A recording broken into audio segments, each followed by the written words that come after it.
Hello dear students. आज वाले video में हम लोग बीएससी का जो लेक्चर स्टार्ट किए थे उसी को स्टार्ट करेंगे पार्ट नंबर 2, जिसमें BSc first year physical chemistry unit number 1 का डिफरेंशिएशन टॉपिक हो चुका था। आज वाले वीडियो में हम डिस्कस करेंगे अबाउट मैक्सिमा एंड मिनिमा वाला टॉपिक जो डिफरेंशिएशन से रिलेटेड है, और पार्शियल डिफरेंशिएशन। पार्शियल को हमने फर्स्ट वीडियो में डिस्कस नहीं किया था, इस वीडियो में डिस्कस करेंगे। ओके, सो स्टार्ट करते हैं विथ मैक्सिमा एंड मिनिमा। देखो, मैक्सिमा एंड मिनिमा को सॉल्व करने का मैं बस बेसिक स्टेप्स बता रही हूँ। वही स्टेप्स सारे क्वेश्चंस में यूजफुल होता है to calculate the maxima and minima. ठीक है, तो मैक्सिमा एंड मिनिमा सबसे पहले कोई भी आपको एक एफ ऑफ एक्स वाला कोई भी एक फंक्शन दिया रहेगा जो एक्स के ही फंक्शन होंगे। पहला का स्टेप होगा आपका, या स्टेप नंबर 1 बोलो। पहला स्टेप में क्या करना है, इस एफ ऑफ एक्स को आपको डिफ्रेंशिएट करना है। ठीक है, सेम स्टेप्स फॉलो होंगे, चेंज नहीं होगा क्वेश्चन के साथ, हमेशा सेम रहेगा। सबसे पहला काम आपको एफ ऑफ एक्स का डिफ्रेंशिएशन करना है। ठीक, इस डिफ्रेंशिएशन करने के बाद जो भी आंसर आएगा, जिससे डिफ्रेंशिएशन को हम एफ डैश ऑफ एक्स से भी रिप्रेजेंट करते हैं, तो ये जो डिफ्रेंशिएशन का आंसर आएगा उसको आप इक्वेट करोगे 0 से। ठीक है, ये हो गया आपका फर्स्ट स्टेप। इक्वेट करने के बाद, इक्वेट करने से जो एक्स है उसका आप निकालोगे वैल्यू। ठीक है, इसको 0 के बराबर किया, 0 के बराबर करने से आपका वेरिएबल है एक्स। इस वेरिएबल एक्स की आपको वैल्यू फाइंड आउट करनी है। 2 वैल्यूज आएगी, ज्यादातर 2 ही वैल्यूज आती है, तो एक्स की वैल्यू आएगी। सेकेंड स्टेप आएगा कि जो आपने इसको डिफ्रेंशिएट किया इसको एक बार और डिफ्रेंशिएट करना है, मतलब डबल डिफ्रेंशिएशन करना है। तो इसको आप ऐसे भी लिख सकते हैं, d2 अपॉन dx2 करना है किसका, एफ ऑफ एक्स का डबल डिफ्रेंशिएशन करना है। डबल डिफ्रेंशिएशन करने से इसका जो आंसर आएगा एफ डबल डैश से भी रिप्रेजेंट कर सकते हैं। ये मान लो डबल डिफ्रेंशिएशन से आंसर आएगा। इसमें आप जो एक्स की वैल्यूज आई है उसको एक एक करके पुट करोगे। ठीक है, मोस्टली 2 वैल्यूज आती है। मान लो आपकी x1 एक वैल्यू आई और एक x2 वैल्यू आई। ठीक है, पहले x1 पुट करना इस एक्सप्रेशन में। x1 पुट करने से अगर ये जो एफ डबल डैश एक्स की वैल्यू है वो निगेटिव में आती है, मतलब -1 -2 ऐसी कोई आई, निगेटिव में आई, तो ये जो x1 वैल्यू है ये क्या होगा, आपके फंक्शन एफ ऑफ एक्स का मैक्सिमा। क्लियर। अब मान लो आपने x2 पुट किया इस एफ डबल डैश एक्स में, और x2 पुट करने से आपकी जो एफ डबल डैश एक्स की वैल्यू है वो पॉजिटिव आती है, पॉजिटिव आएगी, तो ये जो x2 है ये आपका क्या होगा, मिनिमा। किसका मिनिमा, आपके फंक्शन एफ ऑफ एक्स का मिनिमा। फिर से रिपीट करते हैं, आपको एक फंक्शन एफ एक्स दिया है। ठीक है, सबसे पहला काम उसका डिफ्रेंशिएशन करना है, उसको डिफ्रेंशिएट करके इक्वेट करना है 0 से। 0 से इक्वेट करने के बाद आपको एक क्वाड्रेटिक ऐसा कुछ इक्वेशन मिलेगा।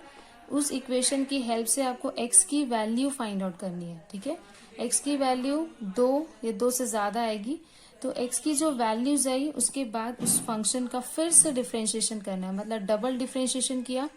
डबल डिफ्रेंशिएशन करने के बाद ये जो x की 2 वैल्यूज आई है, 2 values I x1 and x2, फिर उसके बाद डबल डिफ्रेंशिएशन करेंगे। डबल डिफ्रेंशिएट करने के बाद कोई वैल्यू आएगी। ठीक है, उसमें एक एक करके x की वैल्यूज को पुट करना है। ठीक, जो वैल्यू पुट करने से आपकी डबल डिफ्रेंशिएशन की वैल्यू पॉजिटिव आए तो वो मिनिमा होगा, और जो वैल्यू पुट करने से अगर आपका जो डबल डिफ्रेंशिएशन का वैल्यू है वो निगेटिव आता है तो वो मैक्सिमा होगा। ठीक है, तो ज्यादा क्लियर होगा अगर हम लोग क्वेश्चन करते हैं। तो स्टार्ट करते हैं विद क्वेश्चन नंबर 1।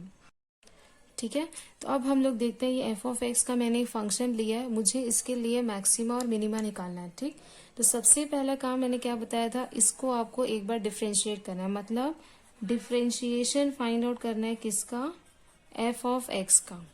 डिफ्रेंशिएशन में पहले सीख चुके हैं कैसे करते हैं। अगर माइनस में तो तीनों का क्या करो, अलग अलग, तो ये हो जाएगा डिफ्रेंशिएशन ऑफ x³/3 का, माइनस क्योंकि यहाँ माइनस है, डिफ्रेंशिएशन ऑफ x² का, फिर प्लस डिफ्रेंशिएशन ऑफ 1/5 का। सेपरेटली डिफ्रेंशिएट किए। नाउ अब इसका कैसे करोगे, देखो ये जो 3 है ये कांस्टेंट है, इसको हम बाहर निकाल सकते हैं, लेकिन ये 3 कहाँ है, डिनोमिनेटर में, तो कांस्टेंट बाहर आएगा तो किस फॉर्म में आएगा, 1/3 के फॉर्म में आएगा। तो अंदर क्या बचा, फिर x³ बचा बस, माइनस ये तो एज इट इज हो जाएगा, मतलब पूरा हमें कुछ कांस्टेंट बाहर निकालने की जरूरत नहीं है, प्लस ये देखो ये सिर्फ एक कांस्टेंट है, और कांस्टेंट का डिफ्रेंशिएशन क्या होता है, 0। अब ये किस फॉर्म में आ गया, x⁴n के, तो x की पावर n का फॉर्मूला क्या है डिफरेंशिएशन का, nx to the power n minus 1। इस पहले वाले में 1/3 तो एज इट इज रहेगा। n की वैल्यू क्या है 3 है, तो n की जगह 3 रखो तो ये आएगा 3x to the power 3 minus 1 that is 2, minus यहाँ पे n की वैल्यू क्या है 2, तो हो जाएगा 2x to the power 2 minus 1 that is 1, और 0 तो लिखने की जरूरत नहीं है। देखो 3 और 3 कैंसिल, बचा क्या x स्क्वायर माइनस 2x। तो ये आ गया आपका मान लो f डैश x की वैल्यू। ठीक, अब क्या करना था, ये जो f डैश x की वैल्यू इसको आप इक्वेट करोगे 0 के और x की वैल्यू इसको फाइंड आउट करोगे। कैसे निकालेंगे, जैसे मेरा इक्वेशन बना x स्क्वायर माइनस 2x बराबर 0। क्या इनमें से मैं x कॉमन निकाल सकती हूँ, यस x कॉमन आ गया तो बचा क्या, x माइनस 2 बचा इक्वल्स टू 0। कैसे निकालते हैं, यहाँ पे ये दो चीजें हैं, या आप उसको बोल लो fx है, ये दूसरा फंक्शन है, इन दोनों का मल्टीप्लीकेशन अगर 0 आता है तो इसका मतलब क्या कि आइदर, ये थोड़ा मैथमेटिक्स हो गया, आइदर या तो x 0 होगा या फिर ये जो x माइनस 2 है वो 0 होगा। ठीक है, मतलब क्या कि अगर a इंटू बी किसी दो नंबर्स के मल्टीप्लीकेशन से आंसर तभी 0 आता है जब उनमें से कोई भी एक नंबर 0 हो। करेक्ट, तो वही वाला मैथमेटिक्स यहाँ यूज हुआ है। तो एक तो x की वैल्यू आ गई यहाँ से 0, और दूसरा यहाँ से इसको सॉल्व कर लो, 2 को उधर ले जाओ तो x की वैल्यू क्या आ गई 2। तो दो x की वैल्यू मिल गई हमारे पास, एक तो 0 और दूसरा 2। तीसरा काम क्या है, एक बार और डिफ्रेंशिएट करना है, मतलब डबल डिफ्रेंशिएशन। तो एक बार हम ऑलरेडी डिफ्रेंशिएट कर चुके हैं जिससे हमारा आंसर आया है ये। ठीक है, एक्स स्क्वायर माइनस 2x, इसको एक बार और कर लेते हैं तो हमारे पास डबल डिफ्रेंशिएशन आ जाएगा, मतलब f double dash of x। एक बार और डिफ्रेंशिएट मतलब फिर से निकालो, dy dx of x square अलग minus dy dx of 2x। ठीक है, एक बार कर चुके, इसका फिर से कर देते हैं तो डबल आ जाएगा। फिर वही यहाँ n की वैल्यू क्या है 2, पुट करेंगे तो 2x आएगा, माइनस इसका आंसर क्या आएगा 2। ठीक, अब क्या करते हैं, इस डबल डिफ्रेंशिएशन वाला जो एक्सप्रेशन आता है उसमें हम एक एक करके आपकी जो 2x की वैल्यूज है उसको पुट करेंगे। तो पहले फर्स्ट पुट करते हैं हम x इक्वल्स टू 0, किसमें, इस वाले इसमें। तो ये f डबल डैश x में हम x की जगह 0 रखें तो क्या आएगा 2 इंटू 0 माइनस 2, 2 0 से 0 होता है, और 0 माइनस 2 करने से कितना आ रहा है -2, मतलब निगेटिव आया ना आंसर। तो अगर निगेटिव आ रहा है तो आपका ये जो x का वैल्यू है ये कौन सा है, ये होगा आपका मैक्सिमा ऑफ दिस फंक्शन। ठीक, अब मैं रखती हूँ दूसरी x की वैल्यू दैट इज 2। तो अगर मैं f डबल डैश में x की जगह 2 रखूं तो क्या आएगा 2 इंटू एक्स की जगह 2 माइनस 2, 2 2 से क्या होता है 4 माइनस 2, तो क्या आएगा 2, पॉजिटिव आ रही है। तो अगर पॉजिटिव आई तो मेरी ये जो x इक्वल्स टू 2 वाली वैल्यू है वो कौन सी है, minima. Okay, so the maxima of this function is at x equals to 0 and the minima of this function is at x equals to 2। तो यही क्या होगा आपका आंसर। और क्वेश्चन करते हैं, ये है आपका दूसरा फंक्शन, इसका भी हमें मैक्सिमा और मिनिमा फाइंड आउट करना है। कैसे करें, पहला स्टेप वही है, इसका आप एक बार डिफ्रेंशिएट करो, means you have to find out d by d x निकालना है, किसका, एफ ऑफ एक्स का। तो यहाँ पे 4 टर्म्स है जो एडिशन और सब्ट्रैक्शन में है, तो आप उसको सेपरेट करेंगे। तो ये हो गया D by d x of x cube minus D by d x of 9x square plus D by d x of 24x minus D by d x of 18। Clear. Now पहला वाला x की power n है, इसका answer होता है nx की power n minus 1। तो अब मैं थोड़ा फास्ट करी क्योंकि हमने डिफरेंशिएशन के बहुत सारे क्वेश्चन कर चुके हैं। n की वैल्यू क्या है 3, तो पुट करेंगे तो क्या आएगा 3x to the power 3 minus 1 that is 2, minus constant आप बाहर निकाल सकते हो 9 इंटू सिर्फ किसका डिफरेंशिएशन होगा x स्क्वायर का, n है 2, पुट करो इसमें तो 2x to the power 2 minus 1 that is 1 plus 24 आप बाहर कर सकते हो, कांस्टेंट है, सिर्फ x का और x का डिफरेंशिएशन होता है 1, दिस इज अ कांस्टेंट, तो कांस्टेंट का differentiation 0। Clear. So it will be 3x square minus 9 2 is 18x plus 24। Second step क्या है, जो भी आपका डिफरेंशिएशन का आंसर आया उसको आपको बराबर इक्वेट करना है 0 के और x की वैल्यूज को निकालना है। ठीक, तो मेरे पास एक क्वाड्रेटिक इक्वेशन आया है 3x square minus 18x plus 24 equals to 0। जो मेन टास्क जो नॉन मैथमेटिक्स स्टूडेंट्स को प्रॉब्लम होता है वो इसी स्टेप में एक्स की वैल्यूज को निकालने में ही प्रॉब्लम होती है। ठीक है, अब मेरे पास क्वाड्रेटिक इक्वेशन आया, क्या करें, देखो 3, इसमें भी क्या है 6 3 से 18 होता है, इसमें भी आपका 3 आ रहा है। ठीक है, तो 3 को अब मैं कैंसिल कर सकती हूँ। अगर मैं इस पूरे इक्वेशन में 3 कॉमन लूँ तो ब्रैकेट में क्या बचेगा, एक्स स्क्वायर माइनस क्या हुआ 6x प्लस यहां से क्या कॉमन आ जाएगा 8, क्योंकि 8 3 से 24 होता है, इक्वल्स टू 0। तो ये जो 3 है इधर आ गया अगर, तो 0 डिवाइडेड बाय 3 0 हो जाएगा। तो मेरे पास इक्वेशन थोड़ा रिड्यूस हो गया ताकि सॉल्व करने में इजी हो। तो x square minus 6x plus 8 equals to 0 reduce हो गई मेरी इक्वेशन। क्लियर। अब देखो ऐसे क्वाड्रेटिक इक्वेशंस को अगर आपको सॉल्व करना है एक्स की वैल्यू निकालने के लिए, तो एक मेथड कहलाता है splitting of middle term. Splitting of middle term, जो मिडिल टर्म है ये वाला मिडिल टर्म है बीच का, इस मिडिल टर्म को स्प्लिट करके आप निकाल सकते हो। लेकिन इसके स्प्लिट करने का एक तरीका होता है, क्या तरीका है, जो आपका लास्ट वाला नंबर है, जो भी लास्ट वाला रहेगा, जैसे अगर मैं इसको चलो एक जनरल क्वाड्रेटिक इक्वेशन का रिप्रेजेंटेशन क्या होता है, a x square plus b x plus c, इस तरीके का अगर है। ठीक है, तो जो लास्ट वाला है मतलब सी, ठीक, और ये जो ए है मतलब एक्स स्क्वायर का जो कोएफिशिएंट है, तो ये जो सी इंटू ए को आप जब मल्टीप्लाई करोगे तो जो भी नंबर आया, मान लो वो नंबर आया डी, तो उस डी को आपको ऐसे ऐड या सब्ट्रैक्ट करना है कि मतलब उसके फैक्टर्स को निकाल के ऐसे ऐड या सब्ट्रैक्ट करना है कि आपका -6x आना चाहिए आंसर। ठीक है, तो जैसे ये आपका 8 है, ठीक है, ये इधर पे कुछ स्टोइकोमेट्री नहीं है मतलब 1 हो गया, तो 8 इंटू 1 क्या होता है 8। अब 8 क्या फैक्टर्स निकालो, तो 8 के फैक्टर्स क्या होते हैं 1 इंटू 8, 2 के टेबल में भी आता है 2 4 से 8, 3 में नहीं आएगा, 4 में 4 2 से 8 ही मतलब हो जाएगा, और 4 5 6 में भी नहीं आता 7 8, बस ये दो ही फैक्टर्स हैं।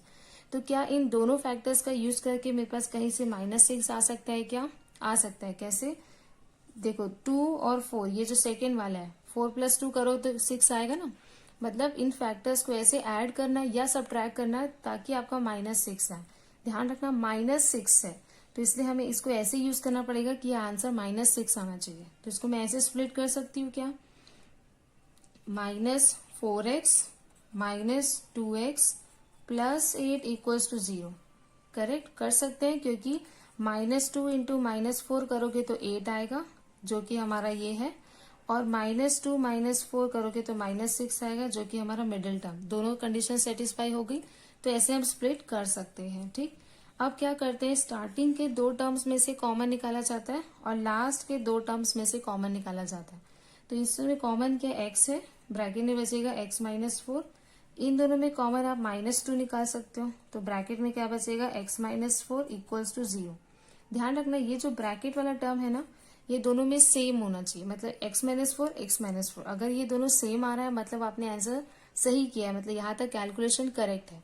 अगर यहाँ पे कुछ और आ रहा है, यहाँ पे कुछ और आ रहा है, मतलब कहीं ना कहीं आपने कैलकुलेशन में मिस्टेक की है। ठीक है, अब इसको लिख लो दो फॉर्म में, एक फॉर्म होता है आपका x -2 मतलब ये x और ये -2 एक ब्रैकेट में, और ये जो दोनों है उसको एक ही ब्रैकेट में लिखा जाता है मतलब x -4 equals to 0। Same concept, अगर दो के मल्टीप्लीकेशन से 0 आए मतलब इन दोनों में से एक चीज 0 होगी, मीन्स या तो x -2 0 के बराबर होगा या फिर x -4 जो है वो 0 के बराबर होगा। अब अगर पहला इक्वेशन सॉल्व करें तो x -2 अगर 0 है तो x की वैल्यू क्या आएगी 2, -2 उधर चला जाएगा तो, और अगर x -4 0 है तो x की वैल्यू क्या आ गई 4। मीन्स मेरे पास दो वैल्यूज आ गई x की, एक तो 2 आई और दूसरी क्या आई 4 आई। करेक्ट, ये हो गया मेरा x की वैल्यूज को कैलकुलेट करने का। थोड़ा लंबा जा रहा है क्योंकि क्वेश्चन थोड़ा सा टफ है। ओके, नेक्स्ट मेरा काम क्या है, डबल डिफ्रेंशिएट करना। तो ये ऑलरेडी मैं एक बार डिफ्रेंशिएट कर चुकी हूँ, ये एक बार ऑलरेडी डिफ्रेंशिएट कर चुकी हूँ, तो इसको मैं वापस से डिफ्रेंशिएट कर देती हूँ ताकि मेरा डबल डिफ्रेंशिएशन आ जाए। Means f double dash of x, तो क्या है मेरा fx को पहले लिख लेती हूँ, दैट इज 3x² -18x + 24। वापिस से डिफ्रेंशिएट करेंगे तो क्या आएगा, सेपरेट सेपरेट करना पड़ेगा, 3x² -d/dx of 18x + dy/dx of 24। Same constant बाहर, x to the power n, n है 2, तो हो जाएगा 2 that is n, x to the power 2 minus 1 1, minus ये तो 18 क्योंकि x का 1 होगा और ये हो गया 0, तो ये क्या हो गया 6x माइनस 18, ये किसकी वैल्यू f"x की वैल्यू आ गई। मेरे पास x की दो वैल्यूज है 2 और 4। अब काम क्या रहता है, इस जो f"x की वैल्यूज है उसमें एक एक करके x वैल्यू पुट करना है, देखना है नेगेटिव आ रही है पॉजिटिव आ रही है।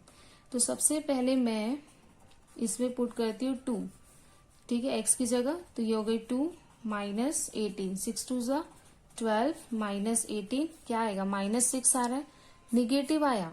तो निगेटिव मतलब क्या कि ये जो 2 है वो किसके लिए है, this is your maxima, negative आता है तो मैक्सिमा। अब मैं इसी में 4 पुट करती हूँ, इसमें x की जगह 4 माइनस 18, 6 4 जा will be 24 minus 18, this will be plus 6, okay. तो प्लस 6 आया, मतलब ये जो 4 है वो किसका है, minima. So the maxima of your function is x equals to 2 and the minima of your function is 4। तो निगेटिव आता है तो उस x की वैल्यू होती है मैक्सिमा, पॉजिटिव आएगा तो वो x की वैल्यू होगी मिनिमा। आई थिंक 2 क्वेश्चन से क्लियर हो चुका है। अब हम करते हैं partial differentiation. Okay, partial differentiation को समझने के लिए मैंने ये एग्जाम्पल लिया है z का। पार्शियल देखो, नॉर्मली हम डिफरेंशिएशन लिखते हैं d/dx ऐसा टाइप से, पार्शियल में होता है डेल, इसको थोड़ा टिल्ट करते हैं, del/del(x) ऐसा, ठीक है। और ये उन क्वेश्चंस में होते हैं जहां वेरिएबल्स एक से ज्यादा हो। हम कौन सा क्वेश्चन ले रहे थे जहां हमारे पास वेरिएबल सिर्फ x होता था, लेकिन इसमें देखोगे अगर ध्यान से तो हमारे पास दो वेरिएबल है, एक है x और दूसरा है y, करेक्ट। तो ऐसे क्वेश्चंस में करते हैं पार्शियल डिफरेंशिएशन जहां पे आपका क्वेश्चन सिर्फ एक वेरिएबल के रिस्पेक्ट में डिफरेंशिएट किया जाता है। तो क्वेश्चन आता है कि दूसरे वेरिएबल का हम क्या करें, तो दूसरा वेरिएबल उस समय क्या होता है, कांस्टेंट की तरह काम करेगा, मतलब एक स्थिरांक की तरह काम करेगा। मतलब अगर मुझे इस z फंक्शन को पार्शियली डिफरेंशिएट करना है x के रिस्पेक्ट में, मैंने एक वेरिएबल चूज कर लिया x, मुझे इसको x के रिस्पेक्ट में डिफरेंशिएट करना है। तो x के रिस्पेक्ट में डिफरेंशिएट करना है मतलब उसमें y क्या रहेगा, कांस्टेंट। जैसे कांस्टेंट काम करता है वैसे ही y काम करेगा।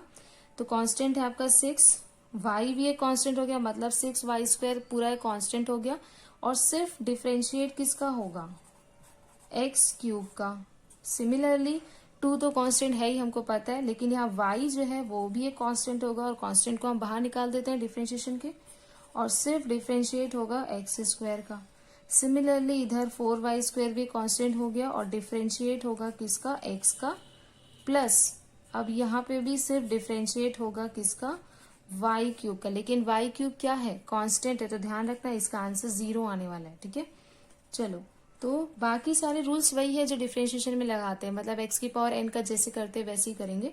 तो ये y² हो गया, x³ का n की वैल्यू हो गई 3, तो 3x to the power 3 minus 1 that is 2, minus 2y, इसका आंसर आएगा 2x, प्लस 4y² इसका आंसर आएगा 1, प्लस इसका आंसर होगा 0।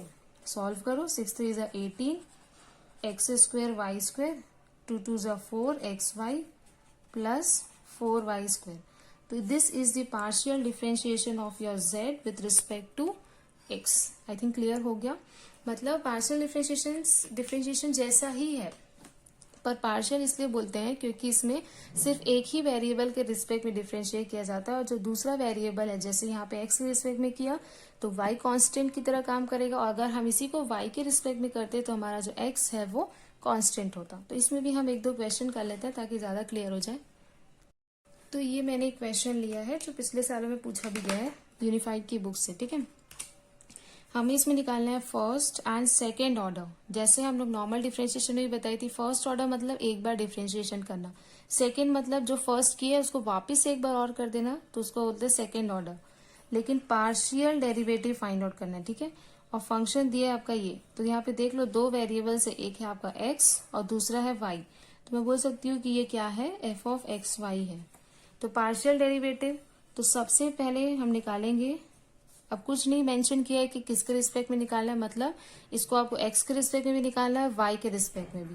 तो अगर इसी फंक्शन को मैं x के रिस्पेक्ट में डिफरेंशिएट करूं, मतलब क्या, y यहाँ पे किसकी तरह काम करेगा, कांस्टेंट की तरह।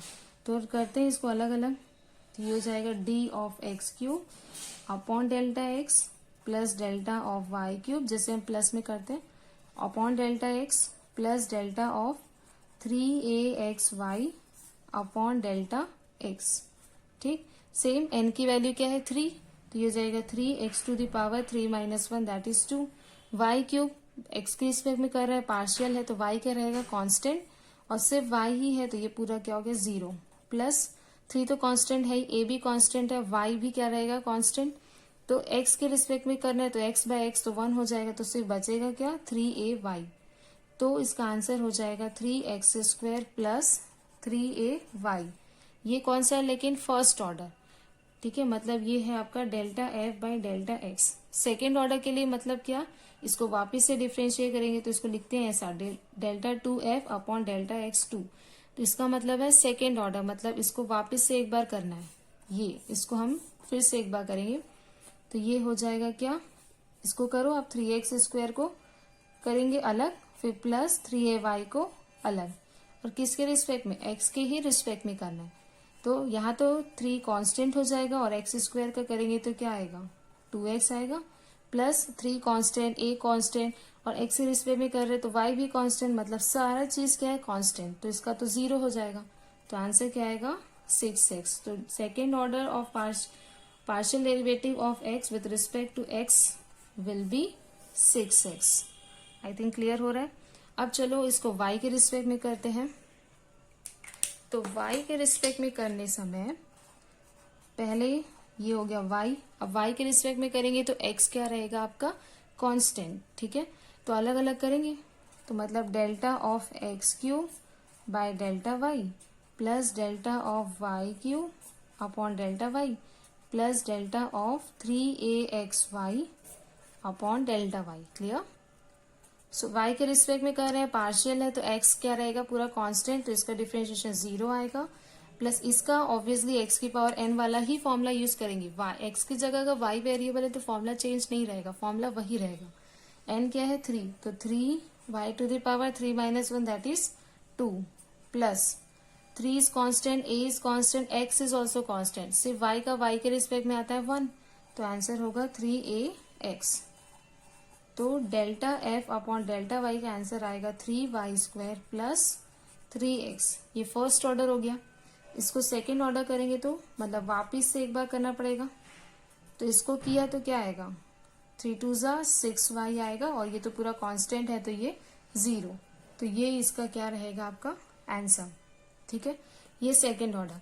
सेकेंड ऑर्डर आप एक और तरीके से कर सकते हैं, कैसे, ये जो है आपने यहाँ पे डेल्टा f को x के रिस्पेक्ट में किया, ऐसा आया, ठीक है, इसको आप फिर से y के रिस्पेक्ट में करो, x को ही हमने x के रिस्पेक्ट में किया तो ये आंसर ऐसा आया, ठीक है, मतलब ये जो delta f upon delta x है जो क्या आया 3x² प्लस 3ay।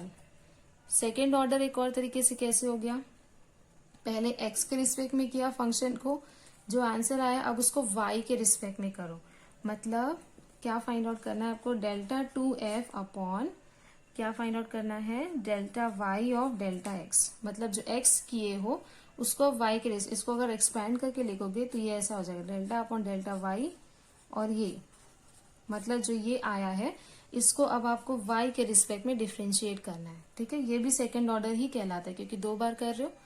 तो ये हो जाएगा डेल्टा ऑफ डेल्टा y, किसका, इसका जो क्या है ये 3x² प्लस 3ay। तो क्या करो सेपरेट करोगे अलग, अब यहाँ देखो 3 कांस्टेंट है और y के रिस्पेक्ट में कर रहे हो तो x भी क्या रहेगा कांस्टेंट, मतलब ये पूरा चीज कांस्टेंट हो गया तो ये तो 0 ही आना है, plus 3 is constant, a is constant, और y का y के रिस्पेक्ट में करते हैं तो 1 आता है, तो आंसर क्या होगा 3a। तो ये आ जाएगा आपका 3a। समझ पाए। अब जो हमने ये यहाँ पे किया है, मतलब ये वाला delta f upon delta y जो क्या आया आपका ये 3y² प्लस 3ax, इसको भी आप जैसे पहले y के रिस्पेक्ट में किए अब इसी को आप x में करो, मतलब क्या फाइंड आउट करने बोल रही हूँ delta 2f upon delta x delta y, ये क्या हो जाएगा delta of delta y, sorry delta of delta x delta f into delta y, मतलब जो y के रिस्पेक्ट में किए हैं इसको फिर y के रिस्पेक्ट में किए, लेकिन y की जगह आप किसके रिस्पेक्ट में करना है, x के रिस्पेक्ट में। ठीक, तो ये 3y² प्लस 3ax है, तो ये हो जाएगा 3y² प्लस 3ax। तो ये तो कांस्टेंट है क्योंकि x के रिस्पेक्ट में करें तो y कांस्टेंट होगा, तो ये पूरा कांस्टेंट, तो इसका आंसर आएगा 0 प्लस इसका आंसर होगा 3a। तो आपके जो ये आंसर है इसका डिफरेंशिएशन होगा आपका 3a। तो ये है आपका फर्स्ट ऑर्डर, सेकेंड ऑर्डर। एक ही क्वेश्चन में सारा चीज क्लियर हो गया। ध्यान रखना सेकेंड ऑर्डर दो तरीके से निकालते हैं ना, पहले एक वेरिएबल के रिस्पेक्ट में निकाला, इसी को आप x को ही वापिस से x, ये भी सेकेंड ऑर्डर ही है, लेकिन पहले x फिर y, तो ये भी क्या है आपका सेकेंड ऑर्डर ही होगा, इसमें कंफ्यूजन नहीं होंगे। ठीक है, तो this was all about partial differentiation in which उन इक्वेशंस में होगा जिसमें एक से ज्यादा वेरिएबल हो, तो एक वेरिएबल को कांस्टेंट लेके दूसरे के रिस्पेक्ट में बस करना इज योर पार्शियल डिफरेंशिएशन। ठीक है, तो आई होप ये वाला टॉपिक भी क्लियर हो गया हो। आगे वाले वीडियो में हम दूसरे टॉपिक से बनाएंगे। Thank you for watching.